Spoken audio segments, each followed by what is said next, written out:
예배에 오신 여러분 환영합니다. 오늘도 예배 가운데 여러분에게 하나님께서 귀한 말씀 주시기를 원합니다.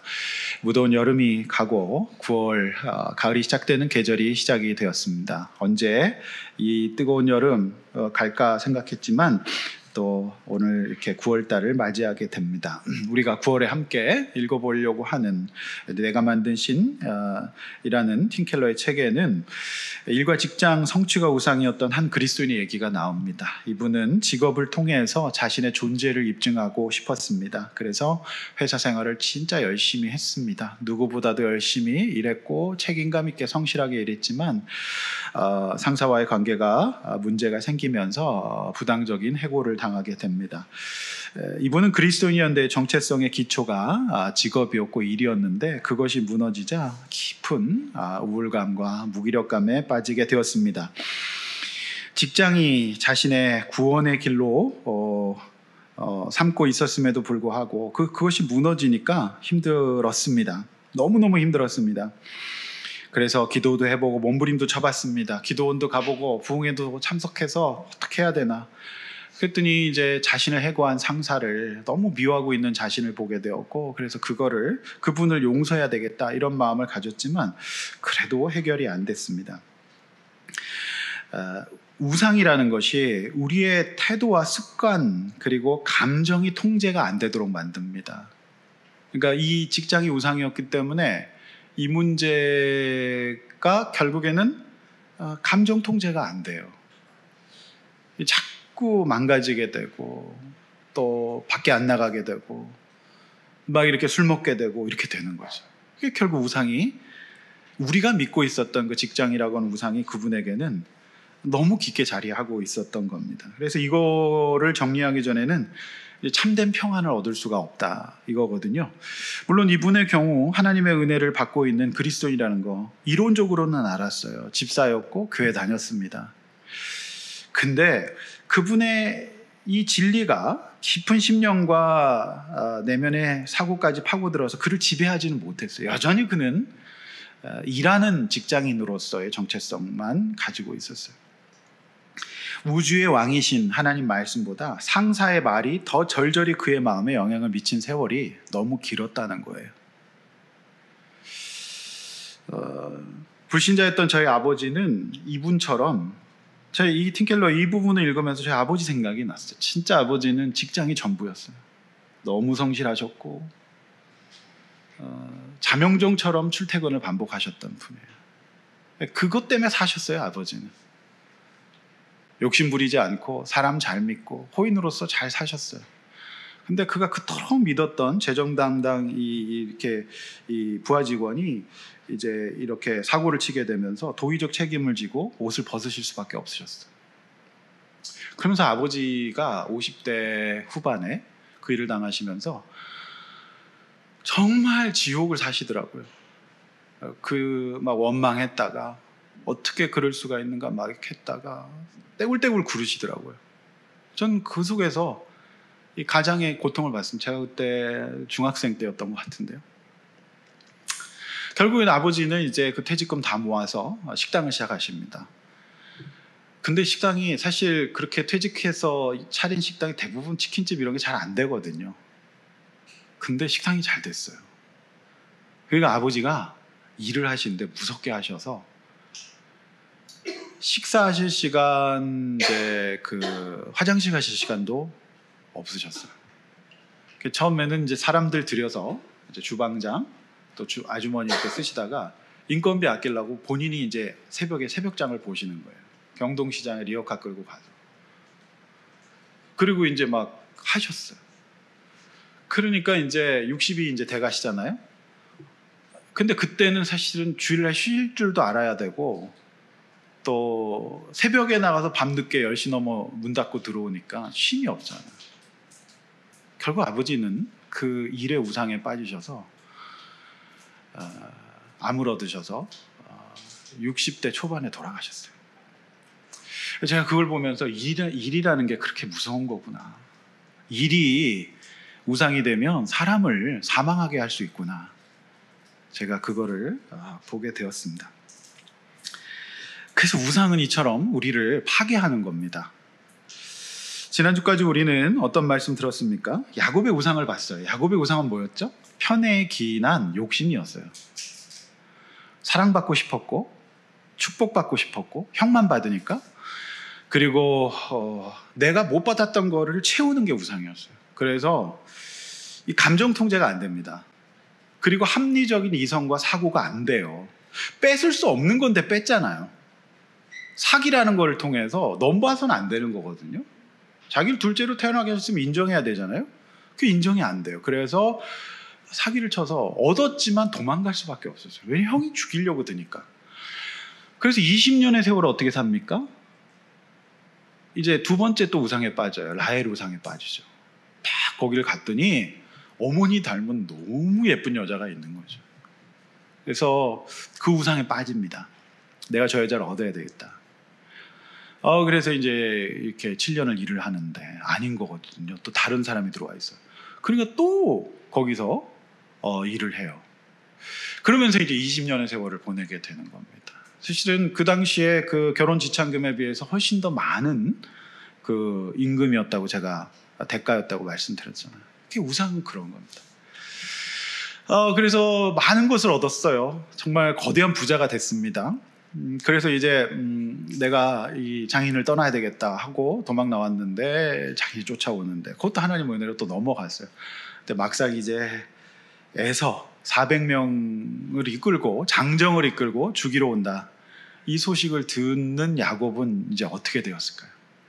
그래서 우리 지난주에 그 우상 가운데 자기 우상, 열등감과 상처의 우상, 여기 가운데 빠져 있는 야곱을 하나님이 만나주시고 씨름해주시고 그 중심에 있던 그 자아의 우상을 환도뼈 이걸 꺾어주셔서 내가 야곱입니다 고백하게 하셨어요. 내 사기꾼입니다.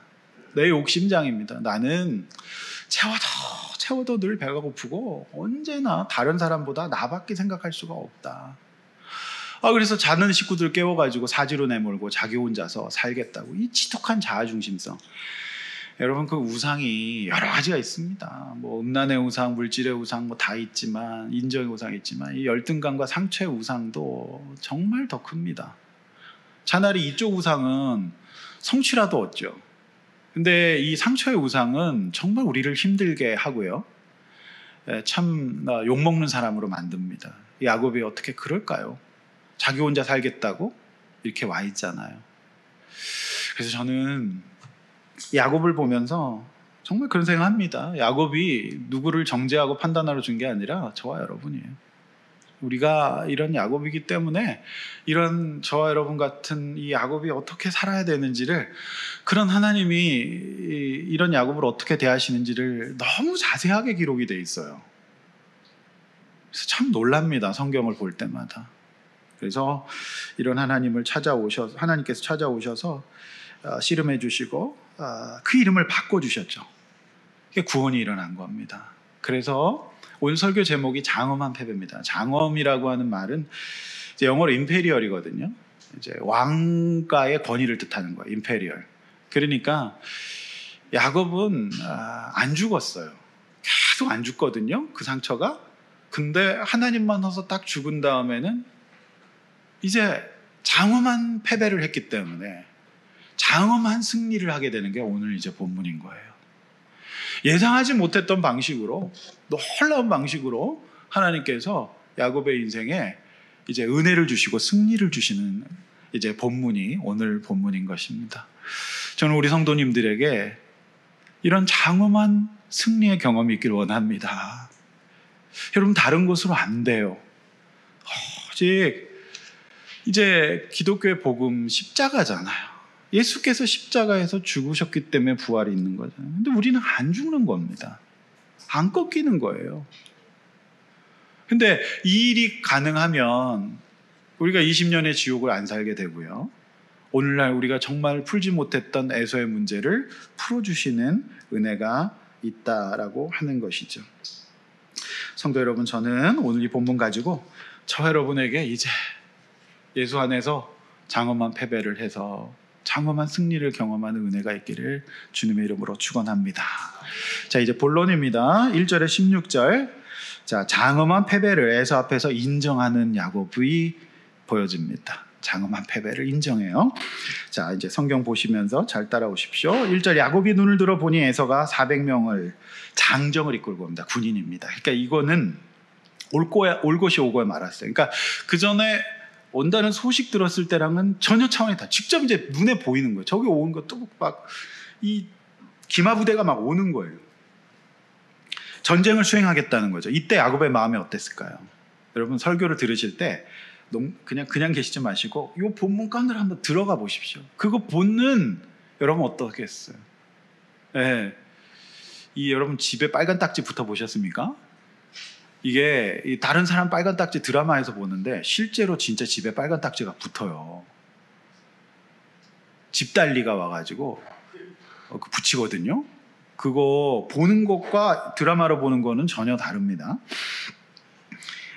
이때 야곱은 참 대단해요. 이때 또 머리가 돌아갑니다. 참 대단한 문제적 인물입니다. 넋을 놓지 않고 4명의 부인과 11명의 자녀를 각각 부인에게 나눕니다. 2절 두 여종과 자식을 제일 앞에 세워요. 그 다음에 본인이 원치 않았던 레아와 자녀들을 두 번째 세워요. 그 다음에 제일 나중에 누굴 세웁니까? 가장 사랑하는 라헬과 요셉을 제일 뒤에 세워요. 요 디테일, 명품은 디테일에 있다고. 야, 어떻게 여기서 또 이런 차별을 또 할까요? 참 대단해요. 안 대단합니까? 이런 재미가 성경 읽으면 참 놀랐거든요. 어떻게 이럴까? 네? 이런 디테일을 보입니다. 참 저는 이 대목에서 인간이 참 질기다. 분이엘에서 그 은혜를 경험했는데도 이 디테일을 보이는 겁니다. 그래서 구원은 한 번에 일어나요, 여러분. 우리가 이제 예수 믿고 우리 신분이 바뀐 이 영원 구원은 한 번에 일어나는데요. 또 하나의 구원은 신약에서 이제 성화라고 하는 거, 주님 닮아가는 거, 우리의 세포까지, 뼛속까지, 삼각과 사고까지 요거는 천천히 일어납니다.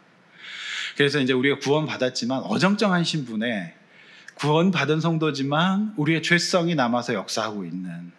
그래서 여러분 저는 성자는 없다고 봐요.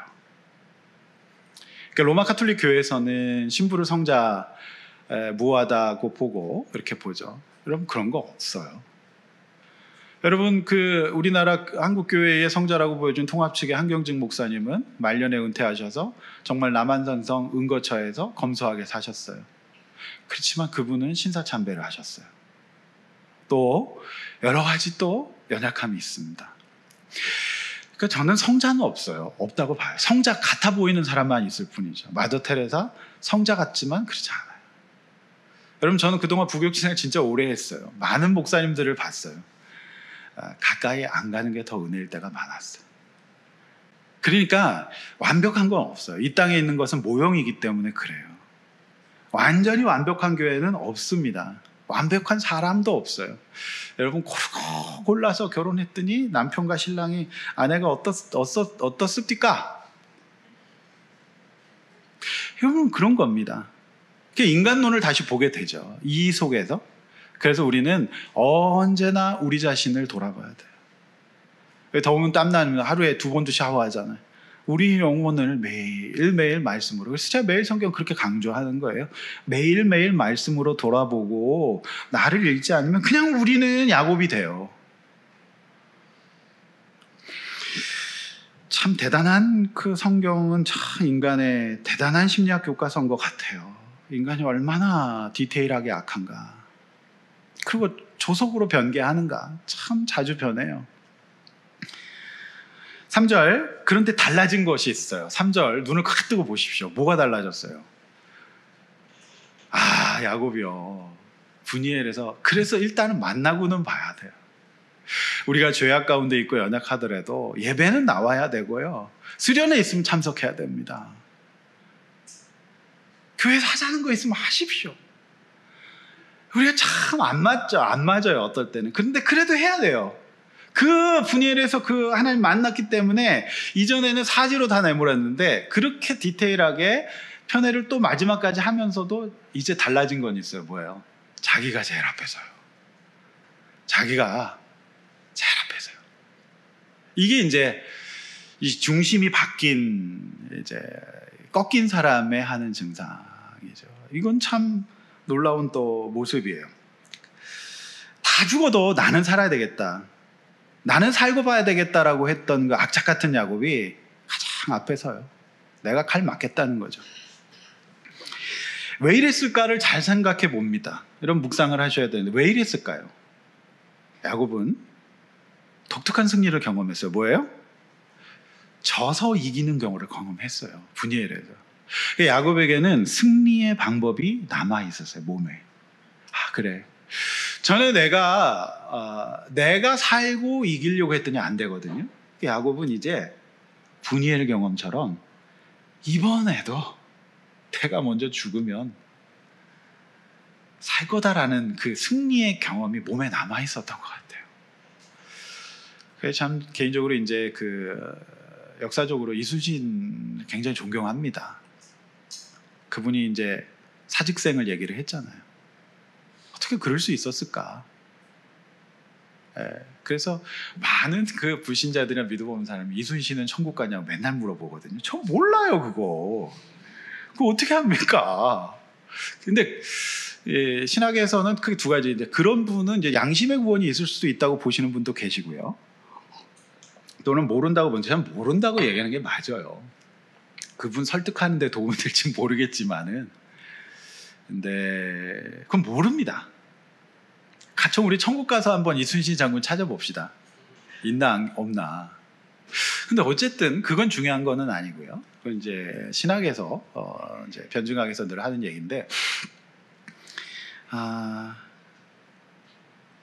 그 승리의 방법이 있어요. 그래서 그가 이제 그거를 하면서 뭐를 하냐면 몸으로 인정을 하는데 오체 투지를 합니다. 뭐냐면 팔다리 이거 4개고 머리까지 5개. 이거를 7번 숙이면서 땅에 대면서 절을 하면서 앞으로 나아가요. 이걸 이제 우리가 오체 투지라고 얘기를 하잖아요. 가끔 정치인들이 이제 쇼잉할 때 그거를 하기는 하는데 어쨌든 간에 그거를 꼽히고 나갑니다. 근데 여러분 요거를 한번 생각을 해보십시오. 요 분위기. 야곱은 분이엘에서 지금 하나님과 씨름하고 왔어요. 그리고 무엇보다도 그가 이 코어를 상해 있어요. 이 허벅지 관절이 끊어져 있어요. 그러니까 이제 엄청난 고통이 느껴질 겁니다. 근데 목숨만 달려있는 상황이에요. 아프잖아요. 각종 정형외과 질환이나 각종 또 골절을 경험하신 분들은 그 고통은 정말 말할 수 없습니다. 제가 어린 시절에 빨간색 우체통 있잖아요. 거기 위에 올라가고 싶더라고요. 그래서 거기 위에 올라갔다가 바로 떨어져가고 팔이 부러진 적이 있었어요. 저는 그때 얼마나 이 골절의 아픔이 큰지. 골절 해보신 분들은 아실 거예요. 진짜 아픕니다. 근데 아프잖아요. 그런데다가 전날 그 영어 성경에 레슬링 씨름이라고 되어 있는데 야곱의 몰골이 어땠을까요? 야곱이 붙들고 늘어졌어요. 자, 옷이 어떻게 됐을까요? 옆에 사람 옷을 붙들고 늘어져 보세요. 찢어지죠? 옷은 막 찢어져요. 그런데다가 옷 잡다가 이제 사람 싸우면 레슬링 할 때 최후로 잡는 게 뭐예요? 제일 잘 잡는 게 뭐예요? 여자분들이 잘하는 거. 머리를 잡잖아요. 그럼 머리 뜯겨 나가죠. 산발이죠. 그리고 막 이렇게 쓸려갖고 또 막 피도 났겠죠.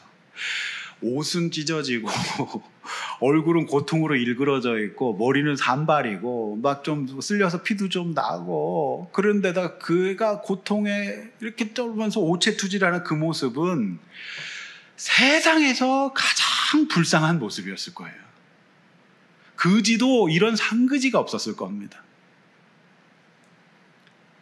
여러분 3절 에서가 딱 그걸 보고 반응이 나와요. 놀라운 반응이 나옵니다. 400명 지금 장정을 이끌어요. 분명히 장정이라고 돼 있죠. 에서가 왜 그랬을까요? 너 이놈 내 축복 뺏어서 그렇게 얍삽하게 아버지도 속이고 너 엄마랑 그렇게 나를 속여서 갔더니, 그래 들리는 소문에 듣자니 네가 돈 좀 벌었어? 너 좀 잘 사는 것 같아? 그래. 근데 네가 나를 돈으로 어디 한번 맛 좀 봐라 하면서 지금 너무너무 화가 나서 지금 그거를 보니까 이제 더 열받는 겁니다, 에서는. 그렇지 않겠습니까? 저거 내가 받을 건데? 근데 딱 막상 보니 얘가 멀쩡했거든요. 그러니까 에서는 그 야곱과 쌍둥이 형제예요. 한 뱃속에서 어렸을 때 같이 태어났단 말이에요. 그러니까 어렸을 때 얘네들이 편애 알기 전에 얼마나 재밌게 놀았는데요. 들에서, 산에서 참 재밌게, 그래도 형 이렇게 하면서 참 그 어린 시절에 그게 있잖아요. 나는 또 귀여운 맛도 있었어요, 얘가. 어렸을 때부터 좀 머리 쓰는 것 때문에 형이 좀 속상하긴 했는데, 이제 팥줄 때까지만 했어도 그냥 그랬단 말이죠. 근데 결정적으로 이제 속이면서 이렇게 했을 때. 근데 딱 얘를 보니까 형이 어떤 마음이 들었겠어요? 불쌍한 거예요. 형제는 또 그렇습니다. 그렇게 사실은 미워하다가도 그렇게 고생하는 거 보면 또 마음이 안 된 게 또 형제거든요. 그러니까 예서가 딱 보자마자 목을 어금마저 하면서 우는 거예요. 너 이 녀석아 어떻게, 너 나가서 잘이나 살지. 너 잘 산다 그랬잖아. 너 꼴이 이게 뭐냐. 일그러져 있고 애가 완전히 망가진 거예요. 그러니까 마음이 녹는 건데, 여러분, 에서는요 굉장히 나이스해요. 사실 인간적이에요. 믿음이 없지. 이렇게 화가 났어도 딱 그거 보면 바로 마음 돌이키는 게 또 에서예요. 그러니까 참 에서는 하나님 필요 없죠. 여러분, 나이스한 에서가 되실래요? 구원받는 야곱이 되실래요? 우리 가끔 재수 좋으면 이런 에서를 세상에서 만나요. 가끔, 아주 가끔. 근데 이런 에서가 또 잘 없습니다. 그죠? 잘 없어요. 아주 가끔, 제가 볼 때 한 만에 한 명, 이제 여자분들이 이런 남편을 만나기는 하시더라고요. 그런데 끝까지 교회는 안 나와요. 자, 여러분, 어쨌든 이렇게 됩니다. 왜 이렇게 됐을까? 왜 이런 일을 경험해요? 얼떨떨하겠죠. 얼떨떨한 거예요. 야곱도 형 왜 이러지? 그러면 두근두근 응? 두근두근해요. 그러면서 막 울기는 울어요. 형이 우니까. 형이 갑자기 막 우는데 자기도 울지 거기서 뻣뻣하게 있겠습니까? 그러니까 놀라서 우는 거죠, 제가 볼 때는. 그리고 안심이 돼서 울어. 형 나 안 죽일 거야 하면서 안심이 돼서 울어요. 좀 공감 좀 해주시면 안 될까요? 저는 좀 미치겠는데 지금 이 본문 속에서.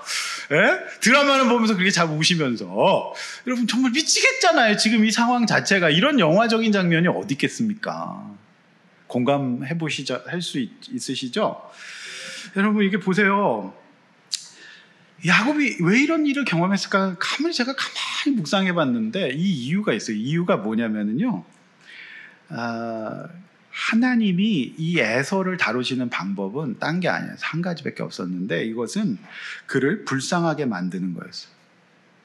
뭐냐면 이 에서는 어떤 말도 안 듣기 때문에 야곱의 이 감성을 건드리면은, 나이쌈, 그 도덕성을 건드리면은 된다는 하나님은 알고 계셨기 때문에 하나님이 야곱을 살리는 방법은 야곱을 절개하시는 거였어요. 이게 장엄한 패배가 장엄한 승리로 이어지는 거예요. 우리 예수 믿는다는 게 그래요. 이 세상을 역행하는 것 같아요. 세상 사람 다 그렇게 안 살아요. 그리고 그게 뭐 그렇게 중요한가 싶은 생각이 들 때도 있어. 그렇지만 결국에는 우리가 예수 믿고 우리의 못된 자아와 우리의 우상들을 내려놓고 살 때 하나님이 우리를 장엄한 승리로 연결시켜 주실 겁니다. 그게 그리스도인이에요. 너 왜 맨날 그렇게 교회 가서 그러니? 여러분, 이게 우리가 살 길이기 때문에, 복음이기 때문에 그런 겁니다. 여러분, 예배 잘 오셨습니다. 옆에 있는 분들에게 예배 잘 오셨습니다. 인사하십시다. 정말 예배 잘 오셨어요. 여러분, 살 길이 이제 열릴 겁니다. 예? 장엄하게 우리 복음 안에서 예수 믿고 우리가 다시 살아야 되죠. 많은 성도들이 이걸 몰라요. 사실은 불신자들은 안 받아들여요. 이게 장엄한 죽음이라는 게 복음이잖아요. 예수가 십자가에서 죽음은 그야말로 장엄한 죽음이었어요. 제자들은 죽지 말라 그랬어요. 왕이 되시고 로마 정권 몰아내고 베드로는 거기서 국무총리 하려고 그랬거든요. 근데 예수님이 자꾸 죽는다 그러니까 안 된대 하고 막 붙다가 예수님께 사단 소리까지 들어요. 그러니까 예수님은 장엄하게 십자가에서 죽으셨지만 결국 부활하셨고 우리의 구원의 길을 열어주셨어요. 장엄한 패배가 있다는 겁니다. 우리 인생에 자꾸 절개돼요. 우리 인생에 뭔가 지지람이 와요. 그거는 왜 그럴까요? 그거는 나를 부르시고 상대에게 장엄한 승리를 이끌어 가신 하나님의 구원의 방법이에요. 여러분 믿으시기 바랍니다. 여러분 믿으세요. 제가 초대형 교회에서 부교육자 생활을 13년 했습니다. 그러면서 제가 거기에서 있으면서 제가 본 것은 대형이 곧 구원이고 승리라는 것이 저도 모르게 13년 동안 몸에 들어와 있었던 것 같아요. 그 교회에서는 율법이 강해서 예배 시간에 늦게 오면 기도할 때까지 문을 잠굽니다. 못 들어와요. 근데 이제 제가 딱 개척을 해보니까 모든 게 소형이에요. 초소형이에요. 초대형이 아니라 초소형.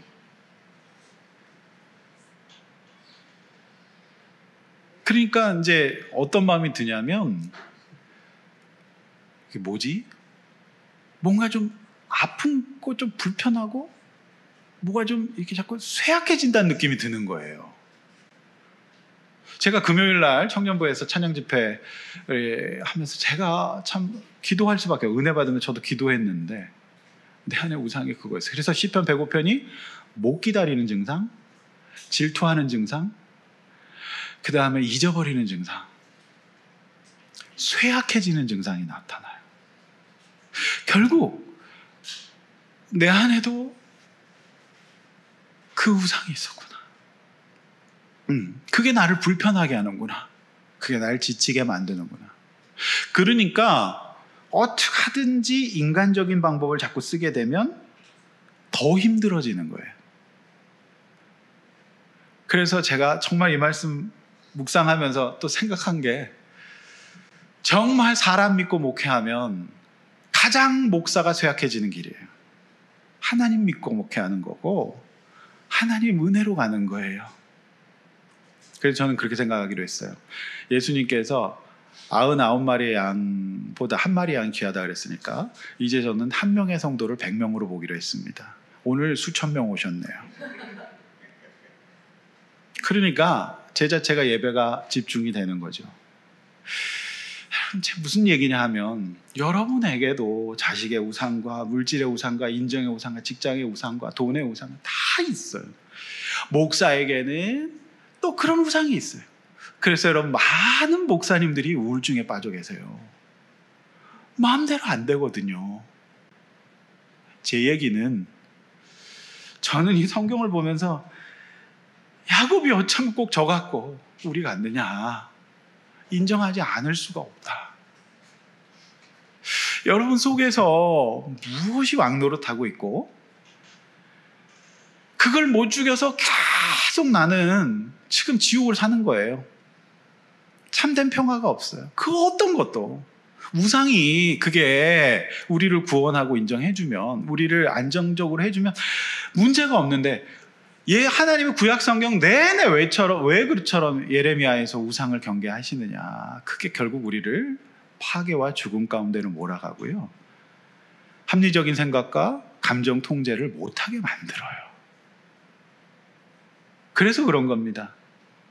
야곱이 중심이 꺾인 건 바로 그 작업을 했고 그 패배를 통해서 인정한 거예요. 그걸 우리는 회개라고 합니다. 그런데 이 우상 가운데 있으면 회개가 아니라 계속 후회만 하게 돼요. 제 제자 한 명이 저에게 도움받고 있는데 제가 26살 때 고등학생이었던 애예요. 근데 걔가 지금 벌써 40대 중후반이 됐어. 이 녀석이 제가 얘기했잖아요. 다이슨 교회 청소기 고치러 갔다가 거기서 김영민 전도사님 아니에요? 고등학생 때 걔가 거기 직원으로 있는 거예요. 그래가지고 제가 돕고 있거든요. 근데 얘가 이제 아직 장가를 안 갔어. 그런데 이제 어머니가 돌아가셨는데 내가 어머니 속썩여서 어머니 못 도와드렸다고 계속 후회만 하고 깊은 우울 가운데 있는 거예요. 그래서 제가 얘야 괜찮다. 어머니는 너가 살아계실 때도 너 자체로 기뻐하셨다. 어머니는 천국에서도 너 걱정이지 너가 어머니 때문에 이렇게 힘들어하는 거 원치 않으실 거다. 제가 그렇게 위로했거든요. 여러분, 그래서 근데 얘가 교회를 오래 다녔어요. 근데 회개가 안 되고 계속 후회가 되는 거죠. 여러분, 야곱입니다가 회개 아닙니까? 우리 후회하지 말고 회개합시다. 그래야 삽니다. 그 회개가 결국 우리를 장엄한 승리로 이끄는 거예요. 회개가 결국 장엄한 패배 인정하는 거다. 이것이죠. 믿으시기를 바랍니다. 그래서 참 이런 이제 기대치 못한 방법으로 이게 하나님의 생각은 끝이 없는 거예요. 우리와는 전혀 차원이 다른 겁니다. 설계자이시기 때문에. 우리 창조주 하나님 앞에 우리가 이렇게 예배하는 것이죠. 할렐루야. 그 믿음을 가집시다. 여러분, 그렇게 다른 방법으로 살아서 될 일이 아닙니다. 인생은. 여기 어느 정도 인생 살아보시니까 됩니까? 잘 안 되죠. 그래서 하나님 앞에 나갑시다. 자, 5절 7절 이제 에서가 이들은 누구냐? 그러니까 이 가족들 이제 제수 씨들하고 이제 조카들 이제 누구냐 물어봅니다. 그러니까 에서가 물어보니까 이제 형님 하나님께서 은혜를 주신 저의 아내와 자식들입니다 하면서 쭉 소개를 합니다. 근데 참 재밌는 게 야곱이 전에 머리 써가지고 종들하고 종들 자녀부터 앞에 세웠잖아요. 여러분, 인간적인 지혜는 이런 겁니다. 거꾸로 은혜 받잖아요. 안전 보장 받잖아요. 제일 나중에 누가 에서 만나요? 요셉이잖아요. 그러니까 믿음 없으면 내가 쓴 머리가 오히려 그게 더 화를 부르게 됩니다. 서두르지 마십시오. 내가 믿음 없이 우상 가운데 있다가 내 우상 가운데 있어 내 성격과 내 마음대로 살다가 해놓은 일들이 결국 더 이게 역사를 뒤로 돌려요. 제일 먼저 사실 이렇게 화해했는데 요셉과 라헬이 먼저 인사해야 되잖아요. 근데 거꾸로 보게 된다니까요. 그런 은혜가 있는 겁니다. 그것도 우리가 또 묵상의 또 디테일이죠. 그래서 고린도전서 15장 31절 32절 한번 같이 앞에 보면서 읽어볼게요. 시작. 형제들아, 내가 그리스도 우리 주 예수 안에서 가진 바 너희에 대한 나의 자랑을 두고 단언하노니 나는 날마다 죽노라. 내가 사람의 방법으로 에베소에서 맹수와 더불어 싸웠다면 내게 무슨 유익이 있으리요. 오고 가는 인류 가운데 가장 인상적인 인생을 살았던 사람은 단연코 사도 바울입니다. 그래서 영미권에는 정말 수많은 폴들이 존재하고 있어요. 그리고 학교 이름만 해도 병원 이름만 해도 엄청난 세인트 폴이 있어요. 정말 대단한 분이거든요. 근데 이분 역시 성자는 아니었어요. 이분이 다메섹에서 예수 만났지만 그 속에 여전히 자기가 살아있었어요. 그래서 사도 바울이 한 고백이 날마다 죽노라 했어요. 사도 바울도 그랬는데 우리가 어떻게 날마다 안 죽고 삽니까? 저는 그래요. 목사고 목회를 하는데도 정말 속상할 때가, 인간적인 마음이 들 때가 있어서 그때마다 말씀 앞에 나가요. 그래서 제가 금요일 날 우리 청년부 형제랑 공부하면서 우리 말씀 보자. 우리 마음속에 뭐가 있는가? 우리가 못 기다리는 거 보고 우리가 질투하는 거 보고 이거 뭔가 보자. 하나님 사랑해야 되는데 하나님 사랑이 아니라. 근데 정말 은혜는 제가 청소년 시절에 예수 믿고 그분 자체가 좋았어요. 그래서 제가 사업하고 돈 벌고 이 세상 살라 그랬는데 그 중심이 바뀌었어요. 그래서 헌신하고 지금까지 살아왔거든요. 근데 내가 사역하면서 너무 많은 좋은 걸 본 거예요. 그러니까 그게 나에게 우상이 됐던 것 같아요. 이제 다행스러운 거는 세월이 흘려서 7년 됐으니까 13년하고 7년이 조금 더 남긴 했는데 좀 더 시간 지나면 이제 정말 제가 이제 좀 더 성장할 수 있겠죠. 이거는요, 해야지 해서 되는 거는 아닌 것 같아요. 우리 혈액형을 바꿀 수가 없잖아요. 사실 심리학에서는 사람 못 바꾼다고 보거든요. 그렇지만 하나님의 은혜로 가장 앞에 서서 승리자 야곱이 되는 은혜도 있으니까 최종적인 구원이 우리 가운데 있을 줄로 믿습니다. 저는 그 소망으로 목회합니다. 아멘.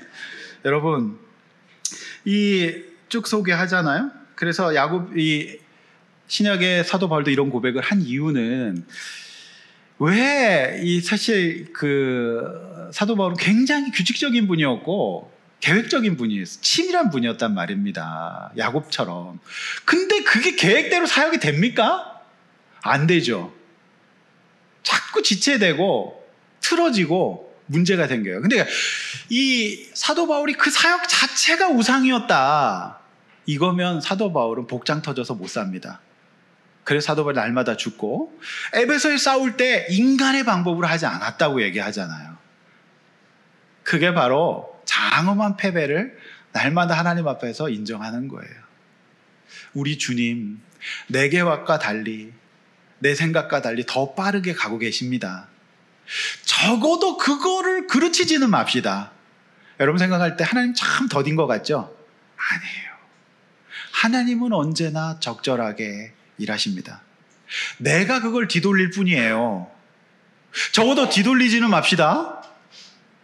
이런 생각까지는 많이 못 하실 수 있어요. 그렇지만 제가 볼 때는 정말 그래요.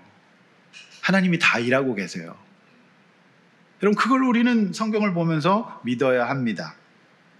8절에 해서가 묻습니다. 이 예물은 다 뭐냐? 너 나한테 예물 보냈다고 하는데 이것들 다 뭐냐? 이 550마리 뭐냐? 이렇게 물어봐요. 참, 근데 에서는 야곱에게 뭘 바랐을 것 같습니까? 네, 정답입니다. 에서는 야곱만큼 충분히 부자예요.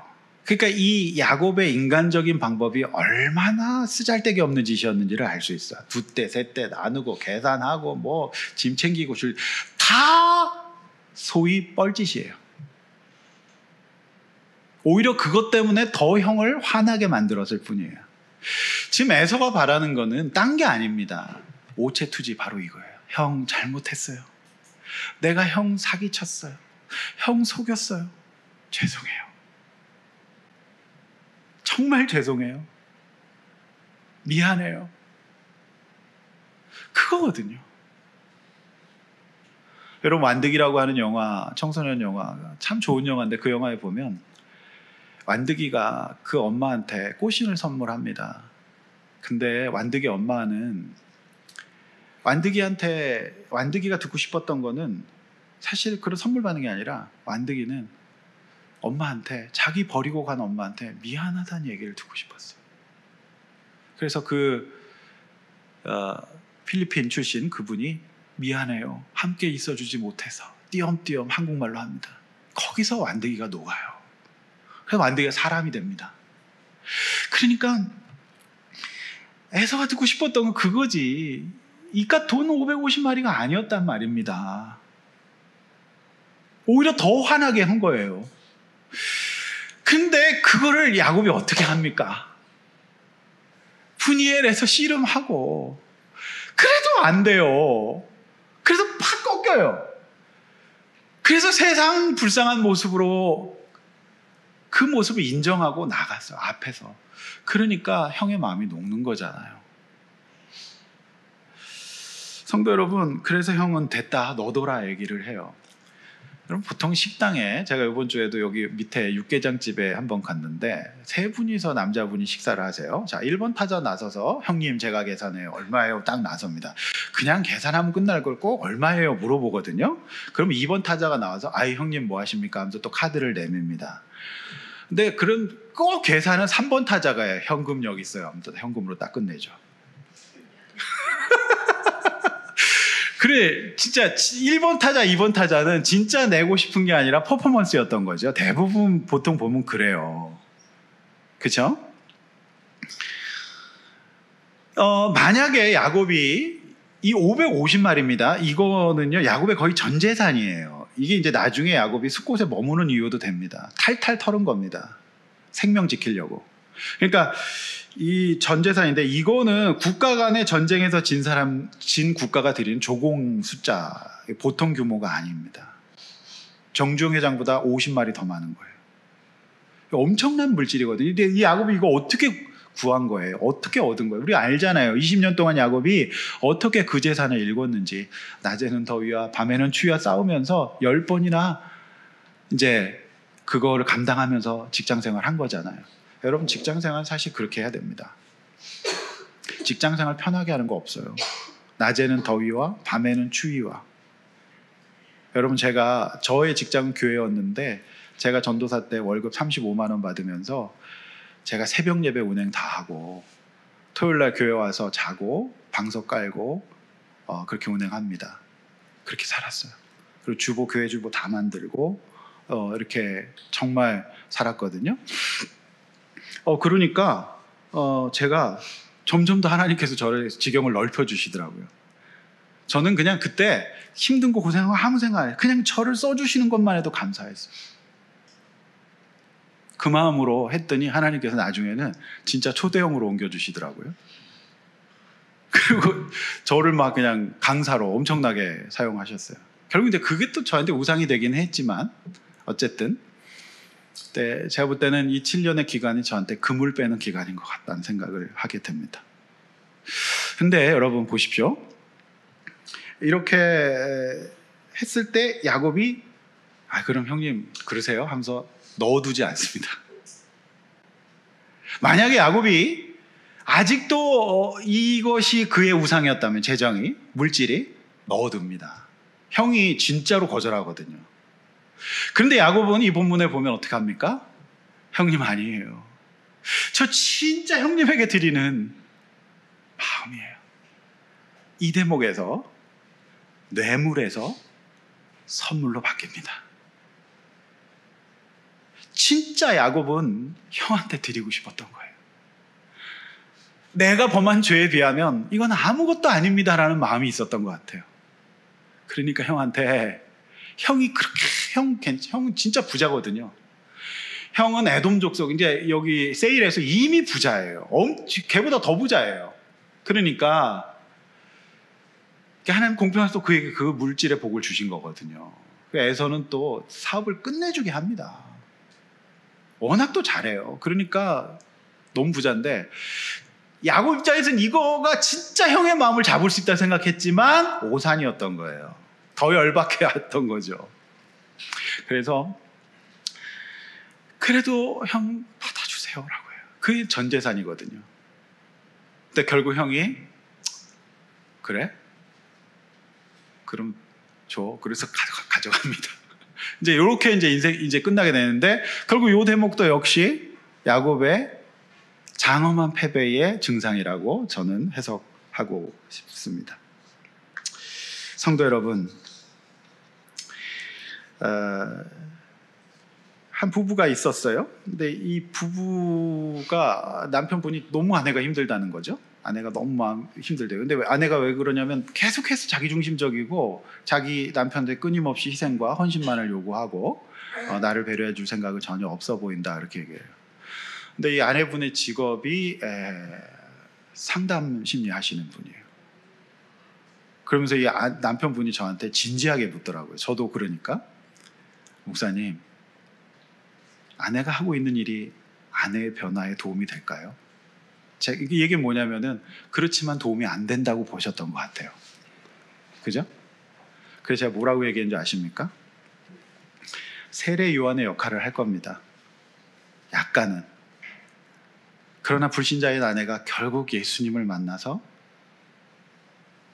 이 장엄한 패배를 경험하지 않으면 완전히 바뀌기는 어려울 겁니다. 제가 그렇게 얘기했죠. 저한테 진짜 진지하게 물어보시더라고요. 네. 여러분, 세상은 우리를 변화시킬 수 없어요. 심지어 여러분, 그래서 다니엘 직종 가운데 가장 문제가 많은 직종이 의사라고 하지 않습니까? 그렇죠? 잘 모르세요? 네, 의사 선생님들이 이상한 분들이 많이 계신가 봐요. 근데 그 의사라고 하는 본질이 뭐죠? 사람을 치료하는 일 아닙니까? 성도 여러분, 하나님을 만나면, 그러니까 이제 우리가 진짜 신앙을 제대로 갖고 우리 안에 우상을 정말 분별하면, 내가 만든 신에서 벗어나면 우리 가운데 하나님이 일하시고 풀리기 시작해요. 할렐루야. 여러분, 이 속에서 야곱이 아주 놀라운 고백을 합니다. 어떤 고백을 해요? 형 속에서, 형의 얼굴에서 하나님의 얼굴을 봤다는 고백을 해요. 이 고백이 맞는 이유가 자기가 본 거대로 상대를 보게 됩니다. 하나님의 얼굴을 본 사람은 상대에게서 하나님의 얼굴을 봐요. 자기가 늘 악하고 세상죄와 욕심과 음란과 물질을 보는 사람은 상대에게서 물질을 봐요. 음란을 봐요. 내 안에서 열등감이 있는 사람은 상대에게서 열등감만 봐요. 그런데 야곱은 하나님을 봤어요. 얼굴을 봤어요. 그러니까 이 일이 하나님이 저 거친 형을 하나님이 만나주셨구나, 하나님이 만져주셨구나라는 것을 고백한 내용인 것입니다. 따라서 우리는 늘 이 세상의 처세와 이 세상의 자기개발에서는 언제나 저 세상을 내가 어떻게 요리할 것인가, 어떻게 대처할 것인가만 얘기해요. 그거는 상처에 반창고 하나 더 붙이는 것밖에 안 된다는 것이죠. 우리가 하나님의 얼굴을 보고 장엄한 패배를 경험하면 여러분은 반드시 장엄한 승리를 하게 될 것입니다. 내가 풀 수 없었던 그 문제가 풀리는 일이 있을 겁니다. 할렐루야. 이것이 기독교의 진리고 사도 바울의 승리의 역사고 오늘 야곱의 기적이에요. 이게 바로 야곱의 축복입니다. 오늘 이 축복 우리가 받아 누립시다.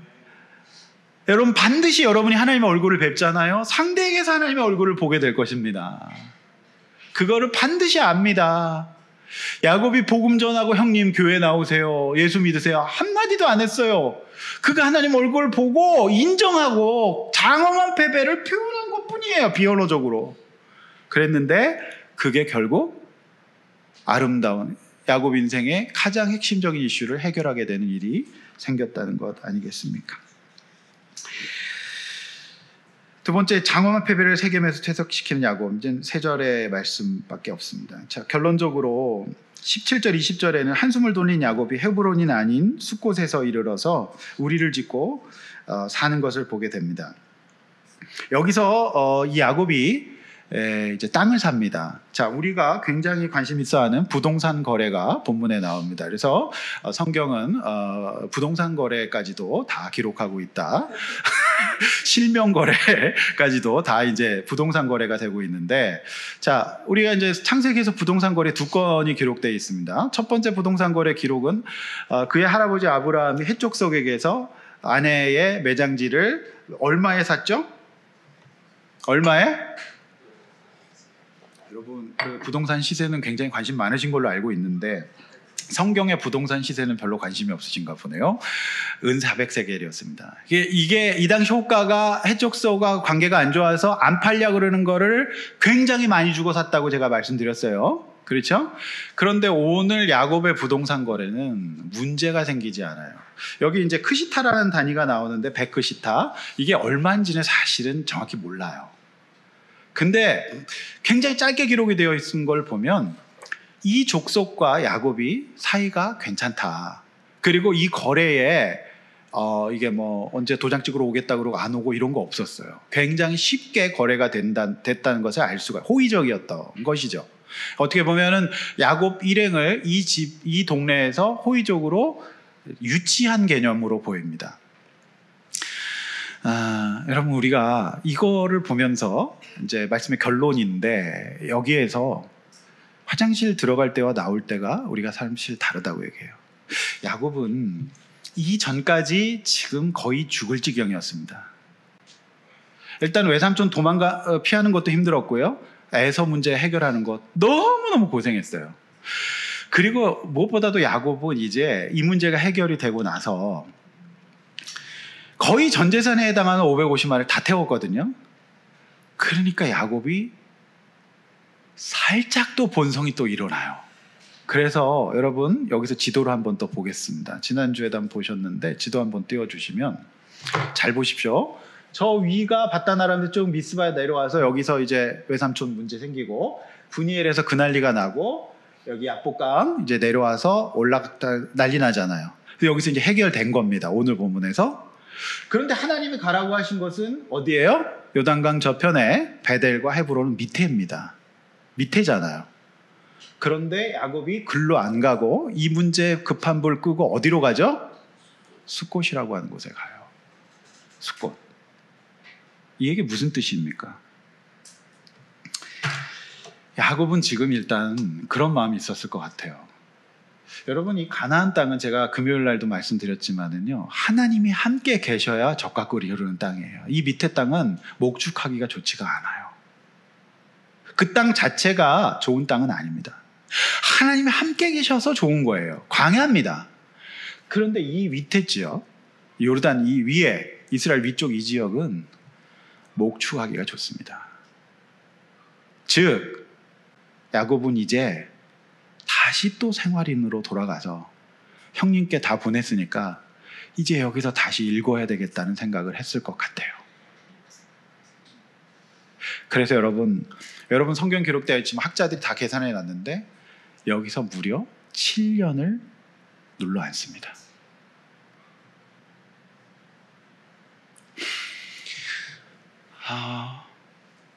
우리 인간이 이렇습니다. 급한 불 꺼지니까 본성으로 다시 돌아가요. 야곱의 DNA가 살아나요. 그래서 7년을 여기서 눌러 앉아요. 야곱은 일단은 지금 다시 먹고 살아야 되겠다는 생각을 했고요. 그리고 제가 볼 때는 일단 지금 너무 몸이 아파. 너무 아프니까 일단 치료를 좀 받고 싶었을 것 같아요. 그리고 형이 이 사람들 남기고 세일로 같이 가자 그랬다는 것에 대해서 두 가지 해석이 있어요. 첫 번째는 이쪽이 아니라 에돔 땅이었기 때문에 야곱은 갈 수 없었다는 해석. 그럼 두 번째 해석은 우리가 다 알다시피 핑계입니다. 지금 가축 다 보냈는데, 그러니까 형이 사실 못 믿었던 거죠. 그러니까 화해는 했지만 함께 있고 싶지는 않았던 거예요. 그게 맞다고 보여지죠. 그러니까 이제 남은 것들 추스려서 다시 영적인 것보다는 현실에서 7년을 안주하려고 하게 되는 겁니다. 그래서 여러분 여기서 제단을 쌓아서 좀 멋있는 말 나오죠. 이거 발음하기도 어려워. 20절에 뭐라고요? 네, 방언하고 싶으신 분은 이걸 계속 반복하시면 방언이 나올지도 몰라요. 엘로해 이스라엘 이 얘기를 하는데 이게 이제 제단을 쌓았다는 히브리어 단어 두 가지인데 예배용 제단의 히브리어와 여기서 쌓았다고 하는 히브리어는 달라요. 이거는 일종의 내가 지금 잘 바다나에서 내려왔으니까 일종의 기념비를 세우는 개념이 더 크다라고 보여집니다. 예배용 제단이라기보다는. 예배용 제단은 어디 있어요? 베델에 있는 거예요. 그 베델에서 쌓았던 그 원어가 아니라는 말입니다. 성도 여러분, 이제 마무리입니다. 여러분, 이렇게 살던 야곱이 어떻게 됩니까? 거기서 7년 머물러 있어요. 끝까지 적용하고 내려갔으면 됐을 것을. 거기서 7년 머물다가 이제 다음 주에 경을 치는 사건이 일어납니다. 그의 자녀가 망가져요. 잔혹한 피비린내가 벌어집니다. 따라서 부모가 어디 머물러 있느냐는 매우 중요한 문제입니다. 내가 숲곳에 머물러서 진치고 있으면 내가 우상 삼고 있는 것들을 또 무너지죠. 그래서 이제 먹구름이 몰려와요. 성도 여러분, 저는 참 34장을 다루면서 참 마음이 아파요. 이게 설교하기도 마음이 아파요. 오늘날 이런 일들이 사실상 많이 일어나거든요. 말씀을 맺습니다. 성도 여러분, 우리가 하나님 앞에서 장엄한 패배를 경험하셔야 됩니다. 이게 참된 신앙입니다. 우리 정말 신앙 다 가지고 세상 염려가 내게 엄습하고 닥쳐올 때도 아니라고, 하나님, 나는 하나님 자녀고 하나님 뜻대로 하겠다고 내 중심 속에 있는 우상을 내려놓고 믿음으로 나아갑시다. 그럼 여러분이 풀지 못했던 문제가 풀릴 거고, 여러분이 하나님의 얼굴을 보면 여러분이 가장 미워하고 두려워하는 자에게서 하나님의 얼굴이 보일 것입니다. 할렐루야. 그 은혜가 있을 줄로 믿습니다. 하나님의 역사가 늘 영적으로 깨어서 매일 말씀 묵상하고 하나님 앞에서 살아갈 때 저와 여러분 가운데 이런 은혜가 있을 줄로 믿고, 안주하지 말고 끝까지 짧은 인생 늘 깨어서 하나님 기뻐하시는 평안한 인생 사시기를 주의 이름으로 간절히 축원합니다. 이렇게 한번 나눠보시죠. 장엄한 패배가 있습니까? 아직도 내 안에 살아있는 건 뭘까요? 또 풀 수 없는 문제를 주님께 풀어주신 은혜가 있습니까? 자, 현실에 안주하고 적용 미루고 있지 말고요, 늘 하나님 앞에 살아가기를 주의 이름으로 축원합니다. 우리 시간에 찬양하고 하나님 앞에 우리의 인생을 위해서 한번 기도하시죠. 오늘 말씀과 관련된 찬양입니다. 주님의 얼굴을 구합시다. 창조의 아버지 찬양합니다. 창조의 아버지 그 섭리 보이사 택하신 세대 일으키어 이 땅을 고치소서. 주의 크신 능력, 주의 크신 능력, 만물이 사모하네. 성령의 기름 부어주사 이 땅가 임하소서. 주의 영역이 임하사 열방강의 그 빛 비추소서. 주의 얼굴 구할 때 주의 향기 머문 주 영광역이 임하사 주 영광역이 임하사 열방 향해 그 빛 비추소서. 열방 향해 그 빛 비추소서. 주의 얼굴 구할 때 주의 향기 오소서. 이 시간에 함께 한번 각자 기도하십시다. 성도 여러분, 마음이 아프시죠? 세잔해지시죠? 편치 않으시죠?